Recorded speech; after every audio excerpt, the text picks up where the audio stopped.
Yo, what's up? This is Sleet, and today I want to talk about the Champions League. I just got finished watching Barcelona against Napoli. I also want to mention the other tie, Chelsea versus Bayern, and kind of talk about what this means for the rest of the Champions League. So, looking at the Barcelona game, I think they thoroughly deserved to win today. They were the better team from start to finish. The only issue I had with them was that the ref really helped them out. The first goal from Longley, I'm sure that was a foul when he shoved, I forget what player he shoved into Koulibaly, but when it's so clear and so obvious that you're extending your arms to push the defender away, I think it should be given as a foul against the other way. And because that put Napoli on the back foot from the start, I think they were never going to go through. And like any chance of like holding out and trying to nip something kind of went away because of a bad call from the referee.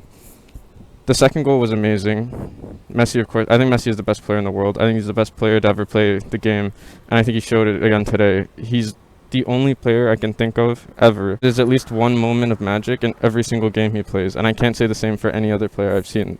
Some players have quiet games, and even Messi sometimes might have a quiet game, but he always does something that's magical and you'll remember, and he's done that in every game I've ever seen him.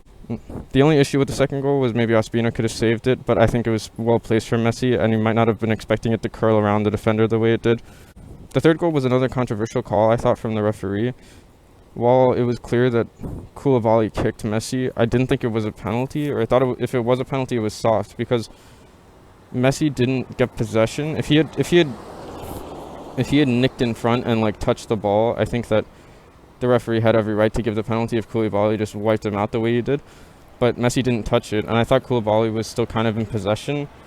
So it was wrong for him to then call that as a foul, because if anything, it's like Messi is obstructing Koulibaly. He touches the ball after Koulibaly kicks him, which makes it more of obstructing his kick, and that's more of like a foul the other way. Although I understand why it was called. It could be considered dangerous or rash for Koulibaly to swing the way he did. But I don't think he was aware, and I don't think Messi could be said to have possession. If it had been like a split second later when the kick came through, then maybe it would have been. At that point, the game was over. Once Barca were 3-1 up, once Barca were 3-0 up, I couldn't see Napoli getting back into it. They scored near the end of the first half, and again the penalty was soft. I think this one was more of a foul, and it was a penalty. But he might not. I don't think the referee would have given that had he not given the first one. Moving on to the second half, I thought there was no real chance for Napoli to come back. They did make subs. I think Gattuso tried his best to change the game. He put on a lot of attacking players, especially near the end, to try and get back into it. But they just didn't have any kind of edge or like clinicality to them. I thought several times the Barcelona players did very well when they'd clear the ball and just compose themselves, keep calm, keep possession. And near the end, whenever they had it, they were really frustrating Napoli, just doing short little passes. Most in this game was that it didn't really matter to Barcelona. As long as they had possession, they didn't really mind keeping their position. I think Alba was a prime example of that. Alba would go up near the striking position and more central if he thought he could nick the ball or just to give somebody an option. Messi was everywhere on the field. Suarez dropped in a lot, and there was a lot of movement. Griezmann as well was very central, and then he'd go wide and he'd move back and forward. Overall, I think they played a much better game than Napoli, and they deserved to go through.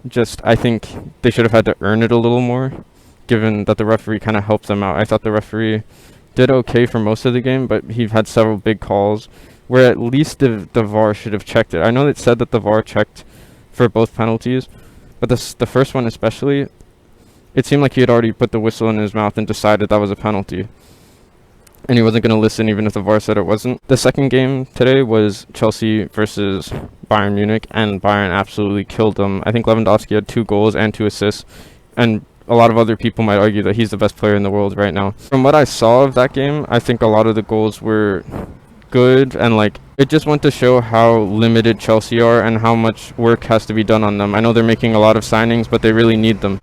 I think if Chelsea want to press more in the Champions League and be more competitive next year, and if they want to even push for the Premier League next year, the signings of Werner and Ziyech are good, but their attack isn't their only issue. I think mainly their issue comes from their defense. I think their midfield is very strong when everybody's fit, and especially with the additions now, their whole like front 5 or front 6 players will be very, very good.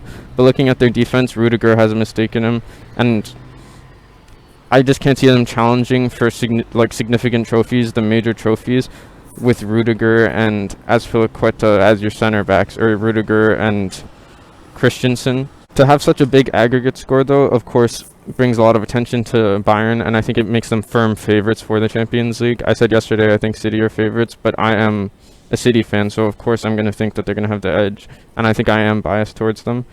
I think their weakness is also their defense. I think all of the teams left in the Champions League can be beaten, or can be scored on multiple times. I don't think anybody is really significant. Like today, Langley and PK did well to kind of hold out against Napoli, but against a better front line, there would be a lot more issues for them. Looking at how Napoli played, I think their main weakness was their midfield. I think the pundits, especially Carragher at halftime, were giving a lot of critique to Koulibaly, and I think the main issue I had with Koulibaly this game was his positional sense. I think passing-wise, his composure was very good. Sometimes he just didn't have options from his midfield, and defensively, he did well on several occasions, but also on other occasions for the goals, he was kind of like not there, or was a little higher than he should have been. Speaking of Messi's first goal, he was kind of next to him, and then by the time Messi had fallen and gotten back up, he was behind him, and he was completely wrong-sided, and he should have been more in front. And in general, he wouldn't have had that issue in the first place if he hadn't have been pushing ahead of the line. But when the ball did come towards him, I thought he defended everything pretty well. Several times Semedo got down on the right wing and was basically burning everybody for pace, but Koulibaly would come in cover, and he made Semedo turn back several times. The midfield, especially for Napoli, was very weak. I thought Fabian, who a lot of teams have been linked with, and he's said to be a very good player, while I think he's a risk taker, and I can see why teams might be interested in him. He likes to take his time on the ball. I think he thinks he's a little too, or he was trying to do too much, at least today. When he'd get the ball, he'd try and turn or get a pass off when he had somebody on his back, and there was one time I remember in the second half when he dribbled, and he had an option to his left to pass the ball away, but he kept dribbling and he just lost it, and there was no chance of him dribbling through the pressure that was in front of him. In other news, after losing yesterday to Lyon, Juventus sacked Sarri and they put in Pirlo, and I'm kind of excited for that. I got to watch Pirlo live a couple of times for NYCFC, and of course he's a fantastic player, World Cup winner, won the Scudetto multiple times, just a very, very good player, and I think he sees the game differently than people. I think I'm kind of hoping it'll be similar to Zidane. I kind of want Pirlo to do well because I've been a fan of him as a player, and I'd like to see him do well as a manager. I think he might have a different mindset to a lot of the other people who play at Juventus, and I don't know if Ronaldo is going to stay now after being disappointed a couple of years in a row, but I also don't know where he'd go. I don't think Sarri did well at all. He was pretty poor at Chelsea, and now he's been bad at Juventus. I don't think he quite has the level to, or maybe he has the mentality or the tactics to kind of boost his teams up to the level where they're really competing for things.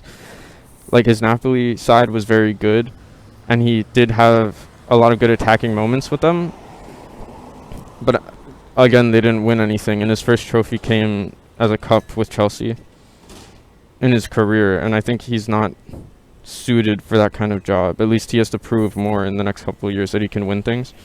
In the next round, I'm very excited to see Bayern and Barca clash. I think Bayern are going to be most people's favorites. I think they're my favorite as well to go through because overall their team is much better, but you can't ever know. In a one-legged tie, anything can happen in one game anyways, but especially when you've got Messi on one team, he just needs one moment, one chance, one anything, one dribble, maybe win a penalty or get somebody sent off. It'll change the whole complexion of that game, and Barca showed today that their midfield is strong. Rakitic did very well. De Jong kind of helped control everything. Even without one of their better midfielders, Busquets, I think they did very well to kind of control the game. And if they're going to have him back for the next leg, I'm not sure if he was suspended or injured today. I just saw him in the sidelines when they showed him. I think they can give Bayern a real game because I think that is the area of the fields where most games can be won, especially in this level. I think Bayern's front line is arguably similar in terms of quality. Lewandowski and Messi, you could say, are both very, very good. And Suarez and Griezmann are very different players to somebody like Gnabry or Perisic or whoever else they choose to play up there, or Muller. But I think those are all very even battles. It'll come in the main difference will come in their defense, and I think Bayern do have the stronger defense slightly. I really, really rate Alaba very highly. And someone like Neuer with Alaba, there's a lot of composure in the back. Davies has been a breakout star this year. And wingers will struggle to get by him. I think Messi versus Davies will be a really fun battle to watch. And I'm looking forward to that game. As a City fan, I'm not looking forward to playing whoever goes through in that. I think I'd prefer if Barca went through. I think City would more easily handle Barca, especially after seeing what Bayern did to Chelsea today. Knowing how... while City are way better than Chelsea, knowing that we lost to them a couple weeks ago and then witnessing that same team we lost to kind of get thrashed shows just how good Bayern are. And while I'm confident that City could beat anybody against a team like that in one leg, if you mess up your tactics, you're done. And I think Bayern will punish you. Lewandowski will punish any mistakes. Anyways, it's really nice to have the Champions League back after the 5-month break from it, and I think it's really nice to just have soccer back in general. I do just feel lucky to see these teams playing again, seeing players like Messi play, Lewandowski play. It's why I'm a fan of the game, really. Okay, I'll have another video again tomorrow.